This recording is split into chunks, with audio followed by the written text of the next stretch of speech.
एक दिन शाम का समय, प्रदोष का दिन, प्रदोष का दिन, प्रदोष काल, शाम का समय, भगवान देव अधिदेव महादेव माँ जगतजननी पार्वती जी के साथ में भ्रमण पर निकले। देखिए,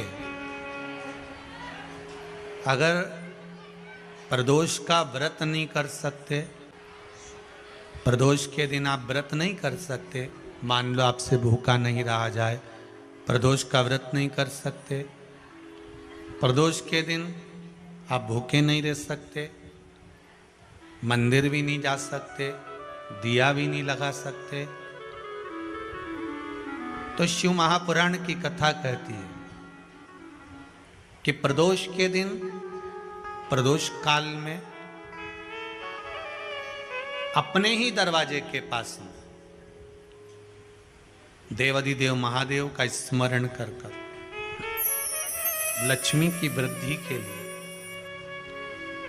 कार्य सिद्धि के लिए, संपदा को प्राप्त करने के लिए आप अपने ही दरवाजे के पास में एक दीप लगा सकते हो। कौन से दिन? प्रदोष के।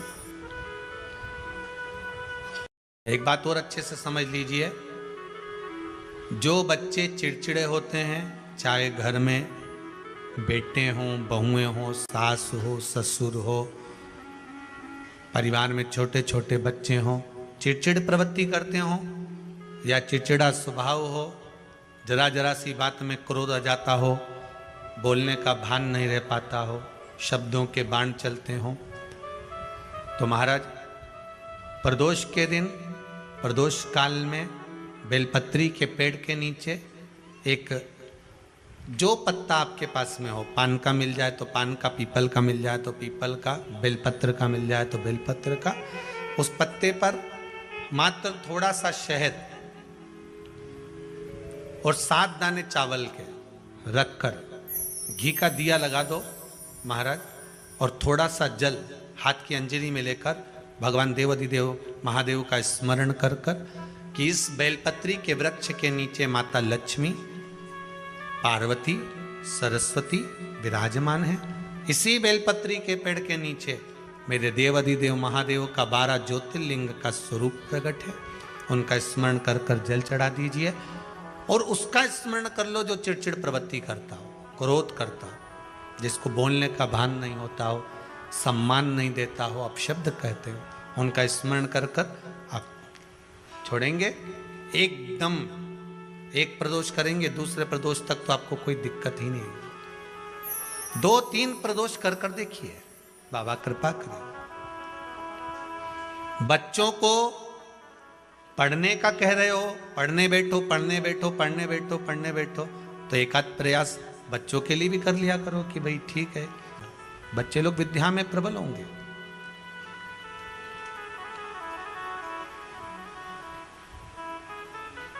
शिव उपासना का जो फल है वह 1000 गुना। पहले भी कथा में काज फिर कहते हैं,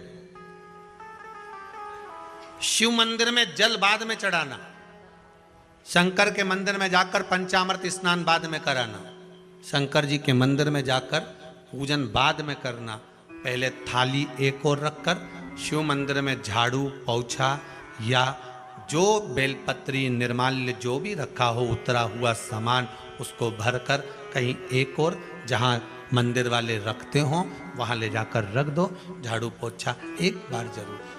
पूजन करने से पहले सबसे पहले सफाई का ध्यान रखो और एक विश्वास रखना, आप मंदिर की सफाई नहीं कर रहे हो, फिर निवेदन करूंगा आपको, आप मंदिर की झाड़ू नहीं लगा रहे हो, आप मंदिर की सफाई नहीं कर रहे हो, आप मंदिर में पोछा नहीं लगा रहे हो।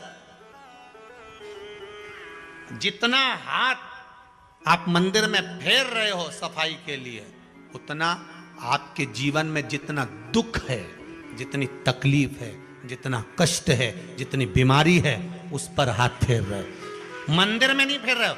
नहीं तो सारी दुनिया में जितने मंदिर हैं, सारे मंदिरों में ट्रस्टियों ने कुछ ना कुछ लगा के रखा है। स्वीपर आता है, साफ करके जाता है, ये आएगा सफाई कर कर जाएगा, पंडित जी होंगे तो बुआरी लगा देंगे, पंडित जी होंगे सफाई कर देंगे, उन्होंने तो पंडित जी को बोल के रखा कि साफ कर दो, पंडित जी करते भी हैं, पर पहला फर्ज आपका है कि आप मंदिर में आए हो तो पहले आप सफाई करो। क्यों? क्योंकि हम उसका द्वार साफ रखें।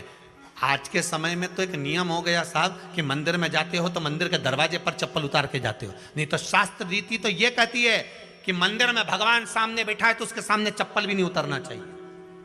तो कई लोग कहते हैं मंदिर के अंदर थोड़ी ना उतारा, हम तो जीने से भी बाहर, एकदम गेट के बाहर वहां उतार, पर सामने तो है ना, सम्मुख में तो है। तुम्हारे यहां अगर 4 लोग दिवाली मिलने आते हैं ना तो तुमने चप्पल रखने का भी स्टैंड बनाकर रखा है, साइड में उतारिए, दहली पर मत उतार देना, थोड़ा साइड में उतारो। सामने से सब आते जाते रहते हैं, सामने उतारो, सम्मुख में क्यों उतार रहे हो?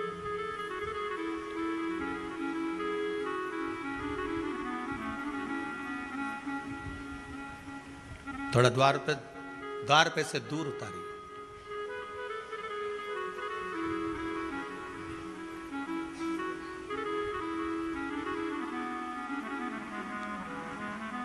अभी तो कुबेरेश्वर धाम में काम चल रहा है, आप लोग जो दान दे रहे हो, आपके दिए हुए दान से निर्माण चल रहा है।